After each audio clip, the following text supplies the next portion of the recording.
Hello बच्चों, कैसे हो। आज हम जो चैप्टर चल रहा है हमारा, आपको पता ही है, ये हमारा रिटायरमेंट एंड डेथ वाला चैप्टर चल रहा है। रिटायरमेंट और डेथ में आपको पता ही है, इसमें कुछ थ्योरी के क्वेश्चंस भी है जो बहुत ही इंपॉर्टेंट है एग्जामिनेशन पॉइंट ऑफ व्यू से।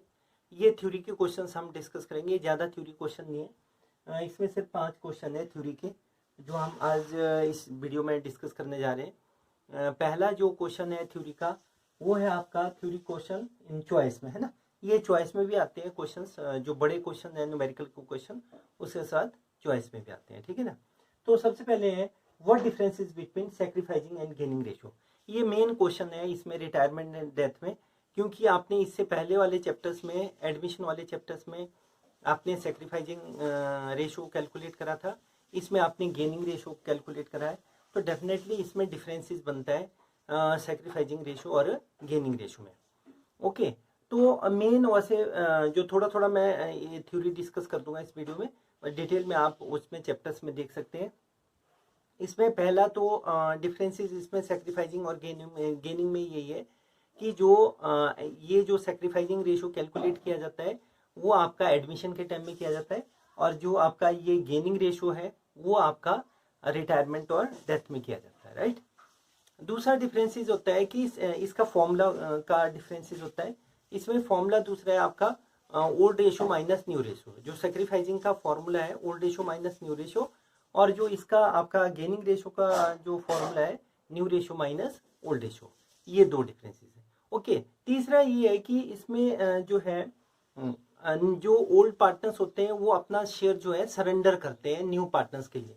जैसे कोई भी नया पार्टनर्स आता है तो डेफिनेटली पुराने पार्टनर्स को अपने शेयर में से कुछ हिस्सा देना पड़ता है उसको। तो इसमें क्या होता है कि जो old partners are surrender their share to new partners, और जो उसमें गेनिंग रेशो में क्या होता है कि जो कंटिन्यूइंग पार्टनर्स होते हैं, जो बच जाते हैं पार्टनर्स, रिमेनिंग पार्टनर्स जो होते हैं, दे आर गेन, वो क्या करते हैं, सरेंडर नहीं करते बल्कि गेन करते हैं किससे, रिटायरिंग पार्टनर से। ओके, फिर आपका डिफरेंस आता है इंक्रीज डिक्रीज। सेक्रीफाइसिंग रेशो में जो ओल्ड पार्टनर्स होते हैं उनका शेयर डिक्रीज होता है, क्योंकि वो अपने हिस्से में से जब नए पार्टनर्स को देंगे तो डेफिनेटली उनका शेयर तो डिक्रीज होगा ही होगा ना, वो अपने ही शेयर में से तो दे रहे हैं।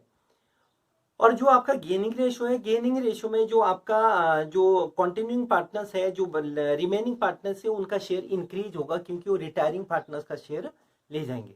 तो मेनली इसमें 4 डिफरेंसेस होते हैं इसमें जो आपका सेक्रीफाइसिंग और गेनिंग रेशो में। पहला तो टाइम हो गया आपका, किस टाइम ये कैलकुलेट होता है। दूसरा आपका फॉर्मूले में डिफरेंस आ जाएगा। तीसरा गेन और सरेंडर और गेन आ जाएगा आपका इंक्रीज डिक्रीज में। ये 4 डिफरेंसेस आएंगे आपके के बेसिस पे आप, मतलब जब भी आप डिफरेंस करें तो इसका बेसिस पक्का लिखें, बेसिस के बेस में जरा सा उसको डिफरेंस करना आसान होता है, ठीक है। दूसरा मेन क्वेश्चन है आपका, what adjustments are made at the time of retirement and death of the partner. कोई भी पार्टनर जब रिटायर होता है और डेथ होती है किसी पार्टनर्स की, तो उसमें हमें क्या क्या एडजस्टमेंट करनी पड़ती है। तो ये क्वेश्चन बच्चों बहुत ही आसान क्वेश्चन है। ये चैप्टर्स के जितने भी टॉपिक्स है, 6 टॉपिक्स है इसमें, all 6 topics are the adjustments are made at the time of retirement death. किसी भी पार्टनर्स की रिटायरमेंट होती है या डेथ होती है तो आपको ये the following 6 adjustments are to be made.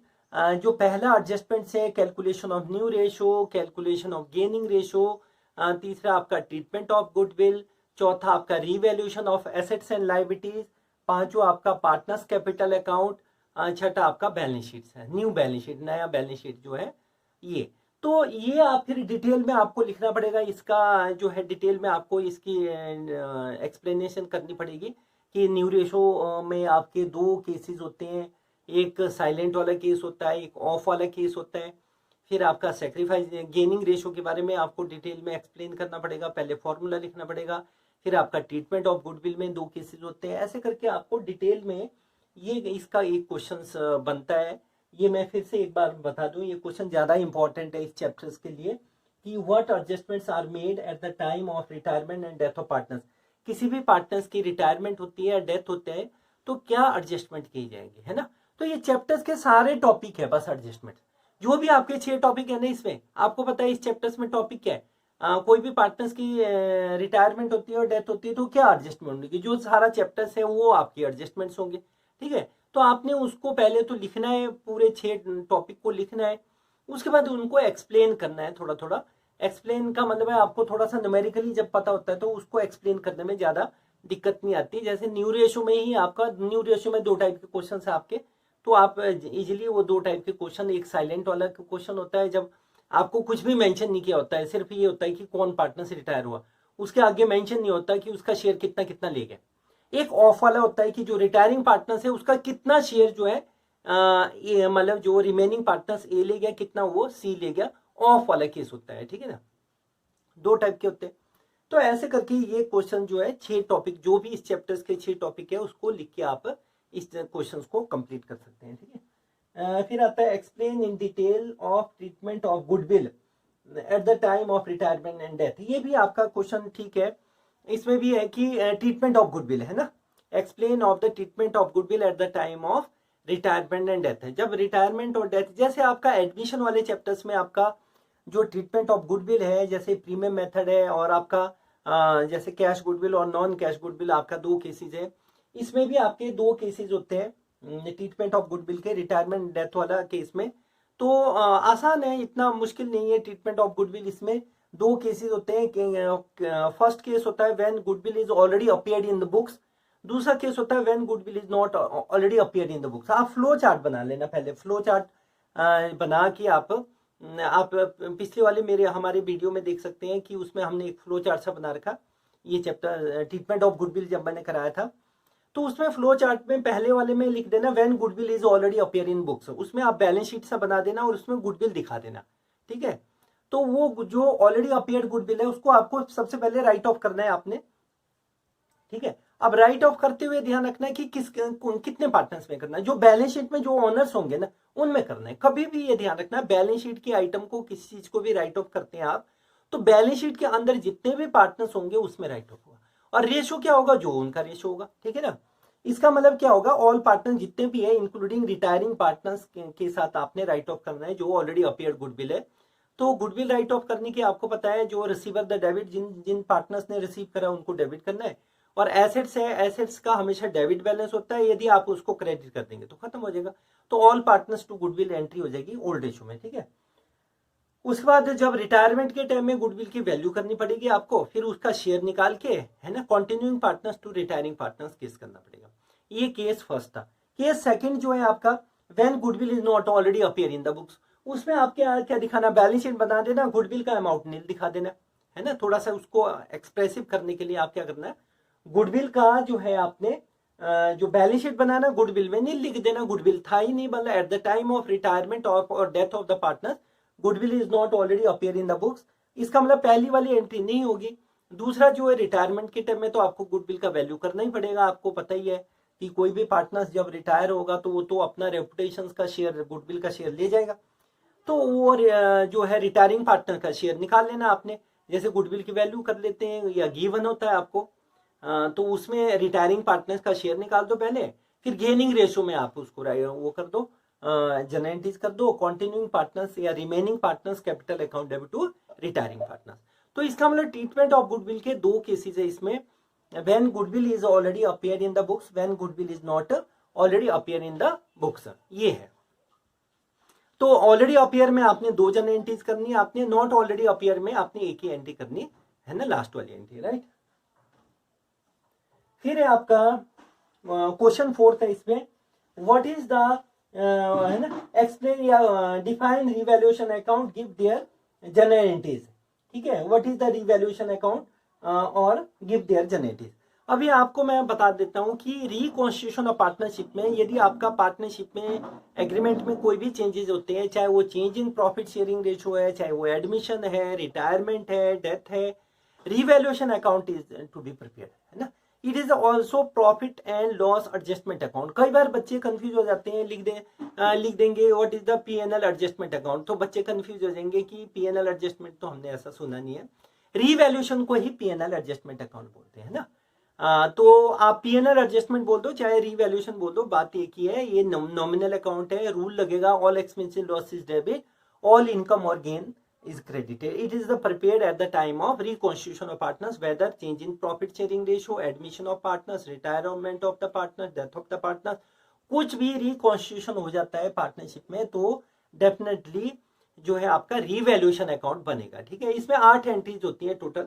When assets value are increases तो आपका जनरेटिव हो जाएगा। एसेट्स की जब वैल्यू बढ़ती है तो आप क्या करेंगे, जब कोई भी एसेट्स की वैल्यू बढ़ती है रिटायरमेंट के टाइम में, कोई भी जो पुराना बैलेंस शीट में जो आपका एसेट्स है और नया मार्केट वैल्यू उसका जो एसेट्स का आज का मार्केट वैल्यू में जब कंपेयर करेंगे तो यदि एसेट्स की वैल्यू बढ़ती है तो हम क्या करेंगे, फायदा होगा पार्टनरशिप का, तो revaluation will be credited, all income और गेन विल बी क्रेडिटेड, है ना। तो आपने रिवैल्यूएशन को क्रेडिट करना है, तो assets particular assets account debit to revaluation, और एक घटता है तो वाइस उल्टा एंट्री हो जाएगा उसका, है ना। यदि एसेट्स की वैल्यू घटती है तो revaluation account debit to particular assets. Liability इसका उल्टा हो जाएगा, वाइस वर्सा। ठीक है, जब लायबिलिटी बढ़ेगी तो लायबिलिटी बढ़ेगी क्या मतलब पार्टनरशिप फॉर्म का क्या होगा, नुकसान होगा, तो रिवैल्यूएशन डेबिट हो जाएगा, revaluation account debit to particular liability. यदि लायबिलिटी की वैल्यू घटेगी तो लायबिलिटी को डेबिट कर दो, liability account debit to revaluation. ऐसे ही अनरिकॉर्डेड एसेट्स आर फाउंड, कई बार क्या होता है कि पार्टनरशिप फॉर्म की बैलेंस शीट्स में कई एसेट जो है दिखाए नहीं होते हैं, पर रिटायरमेंट के टाइम में वो चीज मिल जाते हैं, कई ऐसे एसेट्स मिल जाते हैं जो बुक्स में नहीं है पर है, फिजिकली वहां पर एग्जिस्ट करते हैं। अनरिकॉर्डेड एसेट्स आर फाउंड बोलते हैं उसको। ये पार्टनरशिप फॉर्म के लिए फायदा माना जाता है, तो रिवैल्यूएशन क्रेडिट करेंगे, तो unrecorded particular unrecorded assets account debit to revaluation. ऐसी कई ऐसी लायबिलिटी होती है जो पार्टनरशिप फॉर्म में दिखाई नहीं गई होती है पर वो जो अराइज हो जाती है। Many liability are arises, newly arises which are not shown in the balance sheets, तो डेफिनेटली वो लायबिलिटी बढ़ने से क्या होगा, नुकसान हो जाएगा उसका पार्टनरशिप फॉर्म का, तो रिवैल्यूएशन अकाउंट डेबिट टू जो है अनरिकॉर्डेड लायबिलिटी जो है वो आपका क्रिएट होगा। उसके बाद रिवैल्यूएशन बना के या तो प्रॉफिट होगा या लॉस होगा। प्रॉफिट होगा तो पार्टनर्स में प्लस कर दो, पार्टनर्स के अकाउंट में ट्रांसफर कर दो। तो यदि रिवैल्यूएशन अकाउंट का जो आंसर है वो यदि प्रॉफिट आता है तो revaluation account debit to all partners capital account including retiring और डिसीज पार्टनर्स, मतलब रिटायरिंग पार्टनर्स का भी वो उसमें हिस्सा मिलेगा, डिसीज पार्टनर्स को भी हिस्सा मिलेगा। तो रिटायरिंग तो revaluation account debit to all partners in old ratio में आपका डिस्ट्रीब्यूट हो जाएगा। कई बार इसमें आंसर लॉस में हो जाता है, तो लॉस में होगा तो पार्टनर से हम चार्ज करेंगे, पार्टनर से हम लेंगे, लॉस को रिकवरी कहां से करेंगे, पार्टनर से। तो पार्टनर्स का कैपिटल कम हो जाएगा तो हम पार्टनर्स को क्या करेंगे, डेबिट करेंगे, partners all partners capital account debit to revaluation. ठीक है, तो ऐसा करके आप जो है 8 एंट्री करते हैं और इसके बारे में पहले लिखेंगे रिवैल्यूएशन अकाउंट क्या होता है, इसको और क्या बोलते हैं, ऐसा करके जब आप लिखेंगे तो ये आपकी थ्योरी अच्छी थ्योरी बन जाती है, दो आपका पेज अच्छे ढंग से मतलब काफी कवर अप हो जाएगा। ठीक है, अब आता है आपका explain in details of final payment of the retiring और डिसीज ऑफ द पार्टनर्स, है ना। Explain the method to final payment made to the retiring partners और डिसीज पार्टनर्स। एक क्वेश्चन ये भी है इसमें, थ्योरी का काफी इंपॉर्टेंट क्वेश्चन है कि जो कोई भी पार्टनर्स की डेथ हो जाती है, कोई भी पार्टनर्स रिटायर होता है तो उसके फाइनल पेमेंट के कितने, how many there are methods, कितने मेथड है जिससे कि हम कोई भी पार्टनर्स जो रिटायर्ड होता है या किसी पार्टनर्स की डेथ होती है तो उसको पेमेंट कर सकें। तो इसमें आप देख सकते हैं कि है ना, explain in detail of final payment of retiring और डिसीज पार्टनर्स। इसमें 2 मेथड है बेटा फाइनल पेमेंट के। कोई भी पार्टनर्स का जो रिटायरमेंट होता है या उसकी डेथ होती है तो उसका जितना भी अमाउंट ड्यू है उसको फाइनल पेमेंट के लिए 2 मेथड है, एक तो लमसम पेमेंट मेथड है, एक इंस्टॉलमेंट है। देखो खुद देख लो ना, कोई भी पार्टनर्स की रिटायरमेंट हुई या किसी भी पार्टनर्स की डेथ होगी तो आप पेमेंट कैसे करेंगे, या तो एक बार में दे देंगे आप या किस्तों में देंगे, आप खुद देखो ना। और क्या है मेथड, कुछ भी नहीं, कि आप लमसम पेमेंट मेथड या इंस्टॉलमेंट मेथड। लमसम में क्या करेंगे आप कि आप क्या है एक बार में ही पेमेंट कर देंगे उसको, है ना, एक बार में ही जितना पैसा बनता है उसको। तो इसमें क्या हो जाएगा, रिटायरमेंट वाले केस में क्या होगा, जो retiring partners capital account debit to cash या बैंक, यदि आप कैश से पेमेंट करते हैं या चेक से या जो भी ड्राफ्ट से करते हैं तो बैंक आ जाएगा। तो retiring partners capital account debit to cash या बैंक आ जाएगा जब आप एक बार में ही पेमेंट कर देते हैं ना। डेथ वाले केस में क्या होगा, deceased partners capital account debit to cash और बैंक आ जाएगा, राइट, आपने एक बार में पेमेंट कर दी। यदि आप इंस्टॉलमेंट में पे कर रहे हैं, ठीक है, आप इंस्टॉलमेंट में मतलब आप पार्टनरशिप फॉर्म के पास इतना पैसा नहीं है कि वो एक बार में पैसा दे दे, तो जब आप एक बार में पैसा नहीं दे रहे तो डेफिनेटली आप किस्तों में देंगे, तो आप यही एंट्री रिपीट करेंगे again and again, you have to be repeat the entry. पर उसके साथ कई बार क्या होता है कि partnership firm also have to be pay the interest, है ना, बैलेंस जो बच गया, जैसे 5 लाख रुपए उसका बनता था, 1 लाख रुपए अभी दिया है, 4 लाख रुपीज बैलेंस है, तो बैलेंस पे इंटरेस्ट लगेगा, ठीक है, वो पार्टनरशिप फॉर्म का क्या होगा, नुकसान होगा, तो इंटरेस्ट को डेबिट कर देंगे, इंटरेस्ट ऑन पार्टनर्स, है ना, partners loan account debit to partners को क्रेडिट कर देंगे, ठीक है ना, पार्टनर्स लोन को क्रेडिट कर देंगे। तो ऐसे हो सकता है इंटरेस्ट भी इसमें जोड़ना पड़े, क्योंकि किस्तों में आप इंस्टॉलमेंट्स में पे कर रहे हैं, तो definitely you have to be include also include the interest. तो इंटरेस्ट की एडिशनल एंट्री बनेगी आपके इंस्टॉलमेंट सिस्टम में, तो एंट्री आपकी रिपीट होगी again and again, 4 and 5 times you have to be pass the generative. तो इसमें आपने लिखना है कि फाइनल पेमेंट में कोई भी पार्टनर से रिटायर्ड होता है, डेथ होता है, तो फाइनल पेमेंट की उसकी 2 मेथड होते हैं, एक लमसम पेमेंट मेथड और जो है आपका इंस्टॉलमेंट मेथड, है ना। तो ये थ्योरी जो है आपकी इंपॉर्टेंट है इस चैप्टर्स में, retirement and death of the partners में।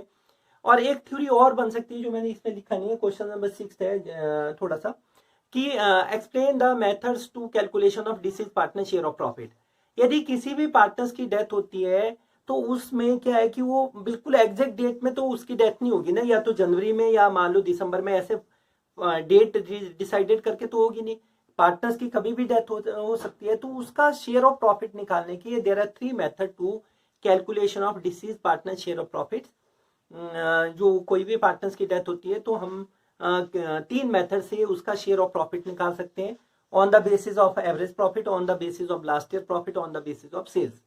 तो on the basis of average profit में first of all we will calculate average profit, then we calculate the their share and till date of death. On the basis of last year profit के basis पे भी हम उसका share of profit निकाल सकते हैं, on the basis of sales के हिसाब से भी निकाल सकते हैं। तो इसमें 3 मेथड है, किसी भी पार्टनर्स की यदि डेथ होती है तो उसके डेथ पे जो भी उसका शेयर ऑफ प्रॉफिट निकालते हैं उसके 3 मेथड है, on the basis of average profit, on the basis of जो है last year profit, on the basis of sales. तो ये 6 क्वेश्चन जो है बेटा बहुत इंपॉर्टेंट है थ्योरी के, है ना, ये आप क्वेश्चन देख सकते हैं इसमें, ये 5 ही क्वेश्चन है, इसमें एक और क्वेश्चन है, 6 क्वेश्चन है टोटल थ्योरी के क्वेश्चन। आप इनको एग्जामिनेशन के लिए तैयार करें, है ना। Thank you, bye bye bye.